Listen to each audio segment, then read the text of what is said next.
ଦୁନିଆର ସବୁଠାରୁ ବଡ଼ ଫୁଲର ନାମ କ'ଣ?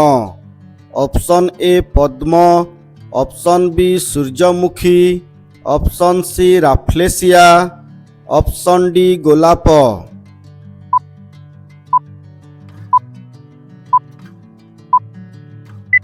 ଏହାର ସଠିକ୍ ଉତ୍ତର ଅପସନ୍ ସି ରାଫ୍ଲେସିଆ। ରାଫ୍ଲେସିଆ ପୃଥିବୀର ସବୁଠାରୁ ବଡ଼ ଫୁଲ ଭାବରେ ଜଣାଶୁଣା।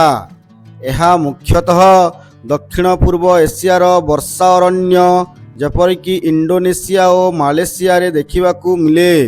ଏହାର ବ୍ୟାସ ପ୍ରାୟ 3 ଫୁଟ ପର୍ଯ୍ୟନ୍ତ ହୋଇପାରେ। ଏହି ଫୁଲର ଓଜନ ପ୍ରାୟ 10 କିଲୋଗ୍ରାମ ପର୍ଯ୍ୟନ୍ତ ହୋଇଥାଏ। ଏହି ଗଛର କୌଣସି ଚେର, କାଣ୍ଡ କିମ୍ବା ପତ୍ର ନଥାଏ। ଏହା ଏକ ପରଜୀବୀ ଉଦ୍ଭିଦ। ଏଥିରୁ ପଚା ମାଂସ ଭଳି ପ୍ରବଳ ଦୁର୍ଗନ୍ଧ ବାହାରେ, ଯାହା କୀଟପତଙ୍ଗମାନଙ୍କୁ ଆକର୍ଷିତ କରିଥାଏ।